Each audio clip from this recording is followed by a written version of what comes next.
আল হাইয়ুল কাইয়্যুম। আমার যখন আলিফটা কেটে দিয়ে লিল্লাহি দিয়ে পরিচয় দিচ্ছেন, আল্লাহ বললেন লিল্লাহি মা ফিস সামাওয়াতি ওয়া মা ফিল আরদ। আবার যদি একটা লাম কেটে দেন কি থাকে? লাহু থাকে না? আল্লাহ তাআলা বললেন লাহু মা ফিস সামাওয়াতি ওয়া মা ফিল আরদ। কত বড় দামি কথা বুঝতে পারছেন? লাহু মা ফিস সামাওয়াতি ওয়া মা ফিল আরদ। আসমান জমিনের মধ্যে তুমি যা কিছু দেখতে পাচ্ছ, এই সমস্ত কিছুর মালিক একমাত্র আল্লাহ। এবার যদি লামটাও কেটে দেন কি থাকবে? শুধু একটা হাত আছে। এবার আল্লাহ রাব্বুল আলামিন আরো স্ট্রং ভাবে পরিচয়টা দিয়ে দিচ্ছেন। আল্লাহ রাব্বুল আলামিন বললেন হুয়াল্লাহুল্লাযী লা ইলাহা ইল্লা হু আলিমুল গায়বি ওয়াশ শাহাদাতি ওয়ার রহমানুর রহিম। হুয়াল্লাহুল্লাযী লা ইলাহা ইল্লা হু আল মালিকুল কুদ্দুসুস সালামুল মুমিনুল মুহাইমিনুল আজিজুল জব্বারুল মুতাকাব্বির। আল্লাহু আকবার। এভাবে আল্লাহ রাব্বুল আলামিন তার পরিচয় দিয়ে দিচ্ছেন। কেন বান্দা তুমি আমার প্রশংসা করবা? আমরা যারা তাফসীর করি সরাসরি বলে দেই যে আলহামদুলিল্লাহি রাব্বিল আলামিন, মানে আল্লাহ রাব্বুল আলামিনের প্রশংসা করো। কেন করো? কিসের জন্য করো? আজকে একটু শুনে যান। কেন আল্লাহর প্রশংসা করতে হবে?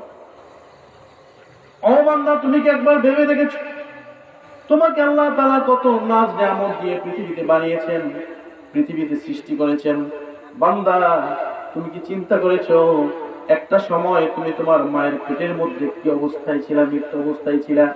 তোমার বাবা মার পবিত্র ভালোবাসার বন্ধনের মাধ্যমে, মিলনের মাধ্যমে যখন আল্লাহ তাআলা হুকুম করলেন তোমাকে দুনিয়ার মধ্যে পাঠিয়ে দিবেন, এক ফোঁটা নাপাক পানি থেকে 40 দিন পরে আল্লাহ রাব্বুল আলামিন সেখান থেকে এক ফোঁটা রক্তে পরিণত করে দিলেন।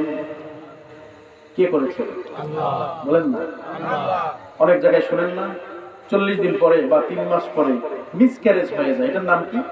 মিসক্যারেজ। মানে হচ্ছে বাবা মার পবিত্র বন্ধন, ভালোবাসার দ্বারা যে নাপাক এক ফোঁটা পানি, এইটা আল্লাহ তাআলা রক্তে পরিণত করেন নাই, বরং ওইখান থেকে সেটা ক্যান্সেল করে দিয়েছেন। এই বান্দাকে জমিনে আল্লাহ তাআলা পাঠাবেন না। কথা বুঝছেন না? বলেন। আবার যখন 40 দিন চলে যাবে, আল্লাহ রাব্বুল আলামিন বললেন বান্দা, তোমার মায়ের পেটের মধ্যে আবার যখন 40 দিন চলে যায়, আমি আল্লাহ রাব্বুল আলামিন এই এক ফোঁটা রক্তকে এক টুকরা গোশতে পরিণত করে দিলাম। এই এক ফোঁটা রক্তকে তোমার মায়ের পেটের মধ্যে এক টুকরা গোশতে পরিণত করে দিয়েছেন কে? আল্লাহ। আল্লাহ রাব্বুল আলামিন যদি চাইতেন এখান থেকেও ক্যান্সেল করে দিতে পারতেন, এই বান্দাকে আমি দুনিয়ার মধ্যে পাঠাবো না। আবার যখন 40 দিন হয়ে যায়, এখনো কিন্তু আপনার রূহটা হয় নাই। 80 দিন হওয়ার পরেও ছোট্ট আকৃতির একটা ছোট্ট প্রাণীর মতো ছিলেন, এতটুকু অংশ ছিলেন। আল্লাহ রাব্বুল আলামিন বললেন আবার 40 দিন হয়ে গেল, 4 মাস যখন হয়ে গেছে 120 দিন, এবার আল্লাহ রাব্বুল আলামিন তোমার মায়ের পেটের মধ্যে তোমাকে সেই দামি জিনিসটা, রূহ নামক জিনিস তোমার মায়ের পেটের মধ্যে প্রবেশ করায় দিলেন। এজন্য আল্লাহ রাব্বুল আলামিন বললেন কাইফা তাকফুরুনা বিল্লাহি ওয়া কুনতুম আমওয়াত। বান্দা, কেমন করে তুমি আমি রব্বুল আলামিনের সাথে কুফরি করো? তুমি কি ভেবেছো অকুনতুম আমওয়াতান, একটা সময় তোমার মায়ের পেটের মধ্যে তুমি ছিলাম মৃত, ফাহইয়াকুম, সেখান থেকে জীবন দিয়েছেন কে? আল্লাহ বললেন এবার তোমার মায়ের পেটের মধ্যে 4 মাস যখন হয়ে গেছে, তোমাকে রূহ দান করেছি। এখন তোমার হাত পাও তুমি নাড়াচাড়া করতে পারতেছো, আস্তে আস্তে নড়াচড়া শুরু করে দিয়েছো। এখন তোমার খাবারের চাহিদা হয়েছে, এখন তোমাকে বড় হতে হবে, আস্তে আস্তে তোমাকে বেড়ে উঠতে হবে। এজন্য আমি আল্লাহ রাব্বুল আলামিন তোমার মায়ের পেটের নাভির সঙ্গে, নারীর সঙ্গে, তোমার নারীর নির্যাসের সঙ্গে এমন ভাবে এইভাবে একটা লিঙ্ক করে দিলাম, প্রতিস্থাপন করে দিলাম, তোমার মায়ের পেটের খাবারের একটা অংশ তোমার পেটে যাইতেছে। এইভাবে তোমাকে তেল তেল করে আস্তে আস্তে আস্তে আস্তে উইক বাই উইক, সপ্তাহ বাই সপ্তাহ, মাস বাই মাস, মাস বাই মাস তোমার মায়ের পেটের মধ্যে এভাবে আমি তোমাকে সুস্থভাবে বড় করেছি। এই মায়ের পেটের মধ্যে একটা সুরক্ষিত স্থানে আল্লাহ রাব্বুল আলামিন আমাদেরকে বড় করেছে। এই স্থানে থাকলে বান্দার কখনো সর্দি কাশি হয়? সর্দি কাশি হবে না। এখানে কোনো ডায়াবেটিসের ভয় নাই, ক্যান্সারের ভয় নাই, কোনো বড় ধরনের বিপদেরও ভয় নাই। আল্লাহ রাব্বুল আলামিন সুরক্ষিত একটা জায়গায় আপনাকে 9 মাস থেকে 10 মাস মায়ের পেটের মধ্যে রেখেছেন কে? আল্লাহ। এজন্য আল্লাহ রাব্বুল আলামিন বললেন, তোমার রব তো সে, রব তো তিনি যিনি কোনো কিছু না চাইতেই বান্দাকে দিয়ে দেন। আমরা কি বলছিলাম আল্লাহ মায়ের পেটের মধ্যে আমাকে সুরক্ষিত রাখো? বলছেন আপনারা? এখন তো অনলাইনের যুগ, মোবাইলে আবেদন করছিলেন কেউ অনলাইনে যে আল্লাহ আমি যখন মায়ের পেটে যাব তাহলে আমাকে একটু নিরাপদে রাখো, সুরক্ষিত রাখো। আমরা বলছিলাম? দিছেন কে? আল্লাহ। আপনারা কথা বলেন নাকি? দিছেন কে? আল্লাহ দিচ্ছেন। এটাই তো রুবুবিয়্যাহ, এটাই তো রব, যিনি কোনো কিছু না চাইতেই দিয়ে দেন। এজন্য আমরা আল্লাহর কাছে শুকরিয়া আদায় করি, আল্লাহর জন্য প্রশংসা করি, বলি সকলে বলেন আলহামদুলিল্লাহি রাব্বিল আলামিন।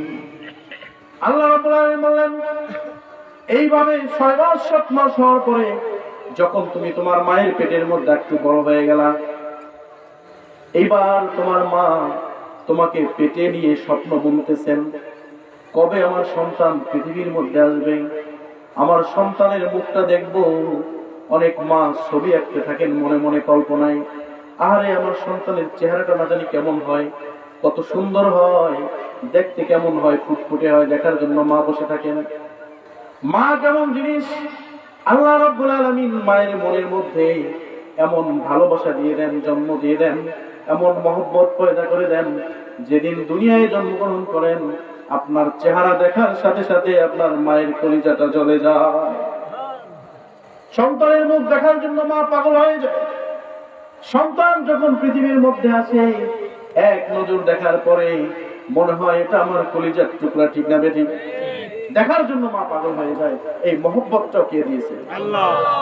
কি আপনারা আবেদন করেন নাই যে আল্লাহ তুমি আমার মায়ের মনের মধ্যে একটু মহব্বত দিয়ে দিও?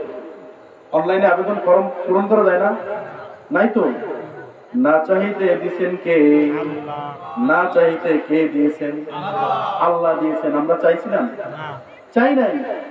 এবার বান্দা দুনিয়ার জমিনে আসছে, কি খাবে? ছোট্ট বাচ্চা, ছোট্ট মানুষ, খাওয়ার মতো কোনো এখন তার দুনিয়ার কোনো খাবার খাইতে পারে না। দুনিয়ায় oxygen, nitrogen, helium, octane gas প্রচুর পরিমাণে সমস্যা। এই জায়গার খাবার এই ছোট্ট বাচ্চা এখন খাইতে পারে? এই জন্য আল্লাহ রাব্বুল আলামিন এই বান্দার মায়ের স্তনের মধ্যে এমন দামি একটা খাবার বানায় দিলেন, এমন দামি একটা খাবার দিয়ে দিলেন। এই খাবারটা শুধু দুধ নয়, শুধু বাচ্চার খাবার নয়, এটা বাচ্চার জন্য ঔষধ। এটা কি বলেন না? বাচ্চার জন্য এটা কি ঔষধ? দুনিয়ার ঔষধ সে এখন খেতে পারে না, পারে?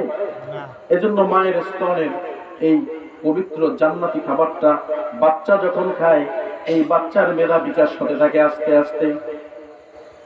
আমরা কি বলেছি আল্লাহ আমার মা যাতে আমাকে দুধ খাওয়ায়, তুমি আমার মাকে একটু মনটা নরম করে দিও? বলেছি? কিন্তু আল্লাহ তাআলা আমাদেরকে দিয়েছেন কিনা? ভালোবাসা, মহব্বত দিয়েছেন। সন্তান যখন কান্না করে দৌড়িয়ে মা পাগলের মতো এসে করে, ঠিক না বেটি? এই মহব্বতটাও দিয়েছেন কে? আল্লাহ। পৃথিবীর সমস্ত মহব্বত, সমস্ত ভালোবাসাকে আল্লাহ রাব্বুল আলামিন 100 টুকরা করে ভাগ করে 99 টুকরা আল্লাহর কাছে রাখা দিলেন, আর 1 টুকরা তামাম পৃথিবীর সমস্ত মাখলুকের মধ্যে ভাগ করে দিলেন।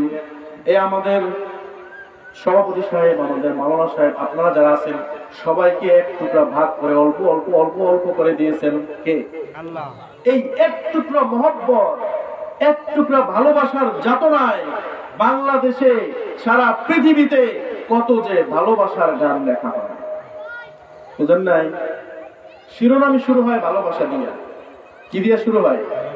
যুবক সম্প্রদায় একটু ভালো বুঝতে পারে কত যে প্রেমের ছন্দ, কত যে প্রেমের কবিতা, কত যে প্রেমের উপন্যাস। আহারে প্রেম বাইশা যায়, প্রেম আর প্রেম উতলাইয়ে পড়ে। এত ভালোবাসা অল্প সময়ের জন্য। আপনার মা, আপনার বাবা আপনাকে কত ভালোবাসেন দেখেন না। যারা ইদানিং বাবা মা হয়েছেন, সাম্প্রতিক সময়ে যার ছোট্ট বাচ্চা আছে, আমি বলি আমার আল্লাহ রাব্বুল আলামিন আপনাদের দোয়া একটা ছোট্ট মেয়ে দিয়েছেন। আজকে মাহফিল আসার সময় বিশ্বাস করেন কিনা জানি না, এই ছোট্ট বাচ্চাটা এভাবে গলা জড়াই ধরছে, তাকে রাইখে আমি বাইরে যেতে পারি না। কি এখানে যারা বাবা হয়েছেন বলেন না, আপনার সন্তানের জন্য আপনার মায়ের কতটুকু বলেন? অনেক। এরা তো 100 ভাগের 1 ভাগ সারা পৃথিবীর সবাইকে দেওয়া হয়েছে। তাহলে আপনার এত মায়া, আল্লাহ রাব্বুল আলামিনের মায়া কম না বেশি? তিনি তো 99 ভাগ রেখে দিয়েছেন। এজন্য আল্লাহ বলেন আর রহমানির রহিম, ও বান্দা তুমি তো জানো না, তোমার অল্প একটু মায়ের জন্য, অল্প একটু ভালোবাসা দিয়ে তোমার সন্তানকে সিরারের সময় দেখেছি পাতিলের মধ্যে, বালতির মধ্যে ছোট্ট বাচ্চাকে রেখে বাচ্চাকে বাঁচাতে পেরেছেন। মা বাঁচতে পারেন নাই, বাবা বাঁচতে পারেন নাই, আমার কলিজার টুকরাকে বাঁচায় গেছেন, কলিজার টুকরাকে দুনিয়ার জমিনে রেখে গেছেন। এই অল্প একটু ভালোবাসার জন্য অনেক মা বাবা গাছের উপরে ছিলেন সন্তানকে বাঁচানোর জন্য। আপনারা দেখেছেন লঞ্চ ডুবির সময় ছোট্ট বাচ্চাকে কাঁধের উপরে বাবা রেখে শেষ পর্যন্ত বাবা বাঁচতে পারেন নাই, সন্তানটাকে বাঁচায় গেছেন। এত ভালোবাসা, এত মহব্বত, একটু চিন্তা করে দেখেন আপনার সন্তানের জন্য আপনার কত মহব্বত হতে পারে।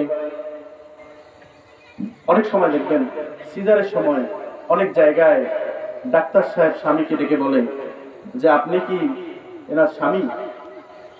মাঝে মাঝে অফ অন করেন যে হ্যাঁ, বলে